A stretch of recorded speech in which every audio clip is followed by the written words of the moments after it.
We're going to call this meeting to order, please. My name is Rebecca Cooper, and I am the leftover chairperson, since we haven't elected one for this year yet, of the commission. So I'm going to ask the commission members here to introduce themselves to begin with. Evan Cantrell. Michelle Garrison. Rebecca Cooper. Diane Maxwell. Ben Klosuski. And we may have a couple more who venture in. I haven't heard from them that they're not going to be here. This commission is appointed by City Council. Our responsibility is to conduct the public hearing and decide on applications. The board will conduct the public hearing in the following manner. Each item, the board will hear a report from staff. After the staff report, the applicant will be given an opportunity to present comment. After the presentation, members of the audience wishing to comment may do so. In the interest of time, please limit comments to 3 minutes. After all members of the audience wishing to speak have been given the opportunity, the chair will close the public hearing portion of the meeting and discuss the application. We kind of did a roll call. Are we good with that? All right. So our first item is the approval of the January minutes. We all received those via email. Is there a motion to approve the minutes as submitted? Motion. Is there a second? Any discussion? All those in favor, vote by raising the right hand. Opposed, like sign. Thank you.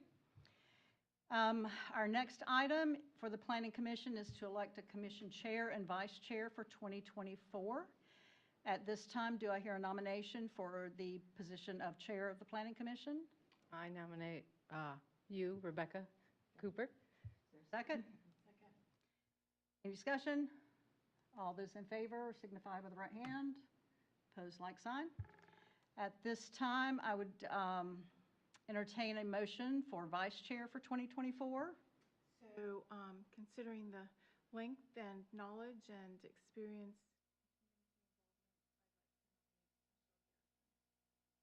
And do I hear a second? Second. Any discussion? All those in favor signify by the right hand. Thank you. Our next item on the agenda is the Deep South TR 24-05RZ. Deep South Development is requesting a major change to the approved preliminary development plan for 2 parcels, both located along East Bowers Road. The tax map is 05030301, 03000, and 05030301, zoned flexible review district. So at this time, we will hear from Eric, on the changes there. Great. Thank you, Chair Cooper. Before we get started, I do want to formally introduce Jay Martin. Jay is our new planning director at the city, and we're happy to have him here. I'm just helping through the transition a little bit to make sure we have a smooth transition with all of our boards and commissions and everything. But Jay, you'll be seeing a lot more of him moving forward, and you're in good hands with Mr. Martin. Tonight, we have one item. If you recall, on the agenda, we had the other item withdrawn, and so they'll have to reapply and come back at a later date. So that one has been formally withdrawn. So this will be our only case to consider this evening. And again, as Chair Cooper mentioned, it is a major change to an existing flexible review district. Basically, any major changes have to come back before the commission and have to go back before City Council for those to be made in effect to this particular zoning. So that's what we're here tonight to do, is to consider a major change. This major change came about when the applicant developer they performed the required bunched arrowhead study, and that study did identify bunched arrowhead on the subject property. At that point in time, they began to have some conversations with Nature Land Trust and representatives of Nature Land Trust, and they worked together cooperatively to work in the best interest of maintaining the bunched arrowhead. So we're happy to say that the process has worked in that particular regard of how they came together. Developer was very willing and flexible to modify his plans to preserve a large portion of the site where they found the bunched arrowhead. And so that's the reason why we're here to you tonight, is to modify the plan to remove a portion of what was previously approved for development and put that into conservation or preservation area. It does not change the overall density or number of total units of the project. Those units have been shifted from the area that was previously accessed off of Coleman Road, and it's been shifted to the portion of the project which is accessed off of East Bowers, or Bowers Road. Let me show you just real quick a picture of the revised, here's the revised preliminary. This is a preliminary development plan that's required to come, to you for this consideration because it is an FRD. This is, if you see here to the, I guess, to the west, which is the Coleman Road side of the property. If you recall previously, there were, I believe it was 8 units that were located in that area. Those 8 units have been removed and are relocated into the other portion of the development site. That is the basic change that I wanted to mention. There is more substantial open space now, and the long-term plan is that the developer will put this in a permanent conservation status, whether it be, and it would include not only the property off Coleman Road, but also the property you see in green along the Enoree River. And that would be placed either owned outright by Natureland Trust or another state agency, or placed in a permanent conservation easement. But that would be the proposal put forward. There will be the ability for the neighborhood or future residents to access that open space and enjoy it if they would like to.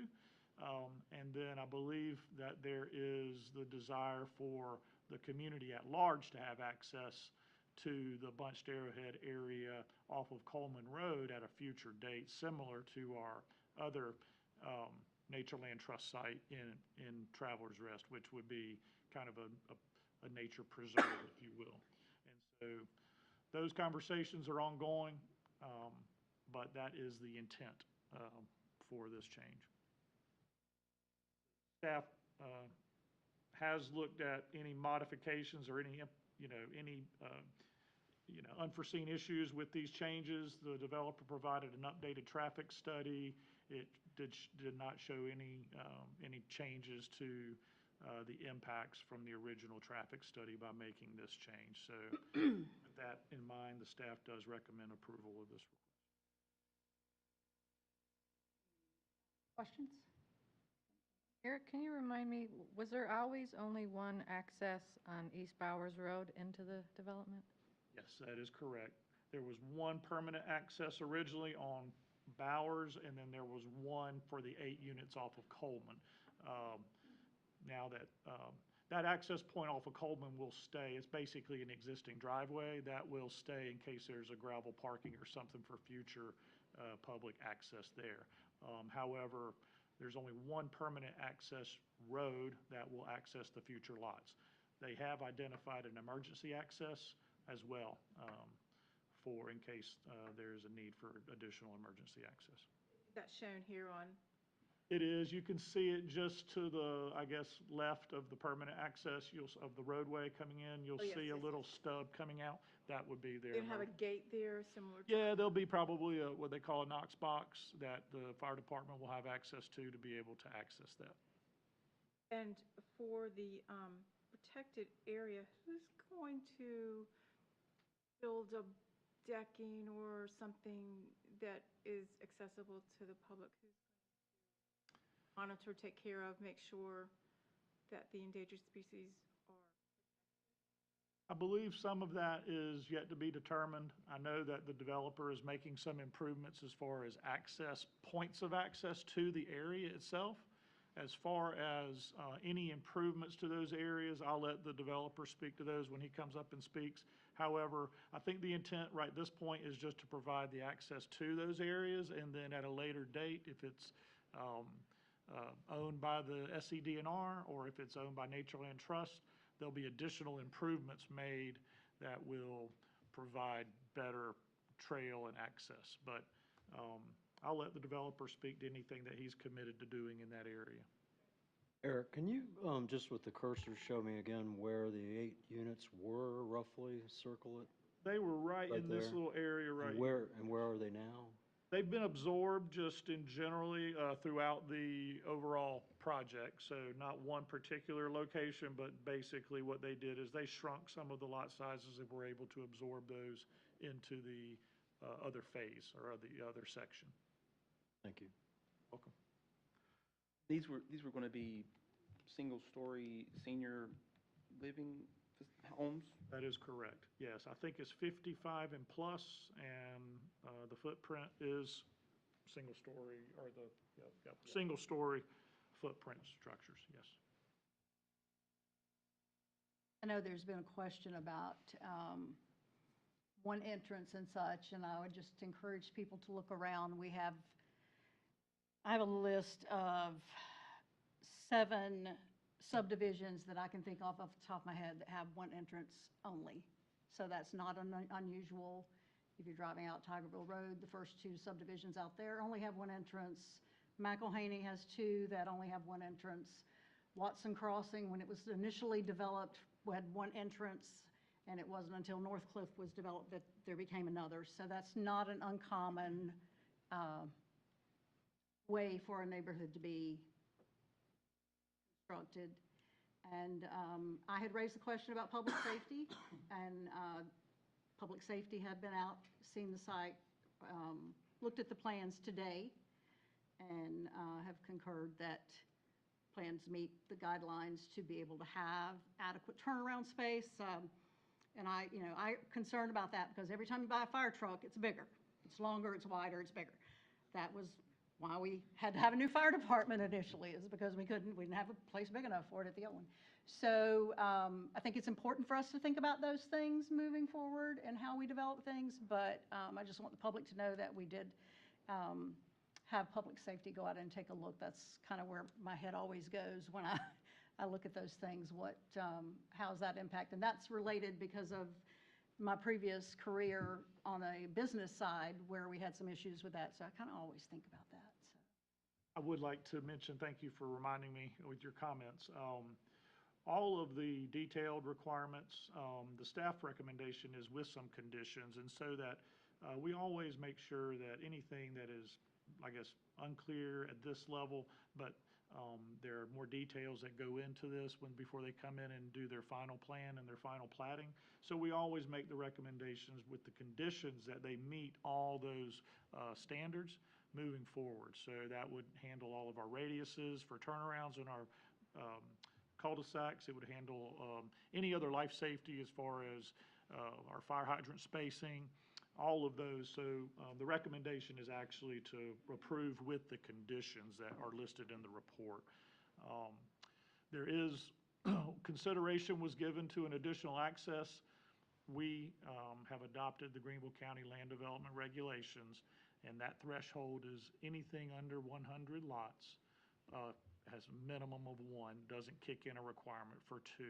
So this would fall in that range of under 100 lots. 100 is typically your threshold for requiring an additional access point. And that's currently what the minimum standards that we fall under say. And I think it's worth saying that this is not the first time we've worked with Natureland Trust. We've had these issues before. They're a great partner.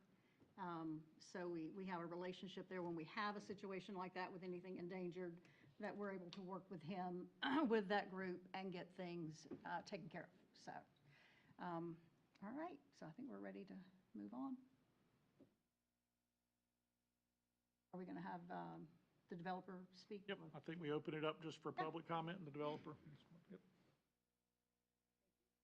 Hi, Scott Gillespie, Deep River South, and nice summary. I think he captured the essence of everything that we've tried to do. We've worked closely with Frank and his group to make this work, and I really do. I know that sounds maybe a cliche, but this is a win-win. I think that I've been out there. I want to protect it. I said that from day one, and I would do whatever we had to do, and I think this takes it a step further, and because of his interest and his groups, to make this something even more secure and long-lasting as an open space is a positive thing. So I'll just leave it at that. I'm very happy to be able to bring this forward today. And as far as the, what was the question on the access? Yeah, so we're showing a boardwalk. If and when that ultimate owner has it, whatever access that we have are going to be coordinated between whatever the city's access might be to that park and our people. So that boardwalk would be needed because it is in a wetland area and we wouldn't want to disturb that with foundations and that sort of thing. So yes, that is the plan to do it, but until we actually have the group that does it and we coordinate those access points, I just want that to be known that we're ready to do it, and I look forward to doing it because I think it's going to be a real amenity for our residents to be able to have their own private access point to that. Yeah. Will there be any type of buffer between the rear lot lines and the open space? Like a vegetated buffer? Well, the rear lots that'll go up to it, it's going to be left the trees will be there. It's actually in a wooded area, so Okay. those rear lot lines are going right up to trees, so yeah. There would be no need. There'll be no need. Okay. It's all dense forest. Okay, thank you. Mhm. Okay. Yep. That make it more amenable. Yep, thank you. I'm glad we were able to do it. All right.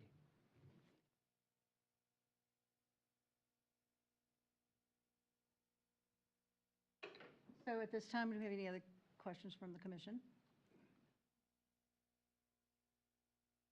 At this time, do we have a motion to move it forward to city council for approval or denial, whatever the motion comes in as? With acceptance. We have a motion to forward to city council for consideration with the conditions as noted. Is there a second? Discussion. All those in favor, please signify with the right hand. Opposed, like sign. Thank you. So Hemlock pulled their thing. We anticipate seeing them back potentially in the June meeting. I will say, and I expressed that to someone, it's an example of this process working. The plan they submitted had several items that were not compliant with what the city required. They were notified of what those deficiencies were.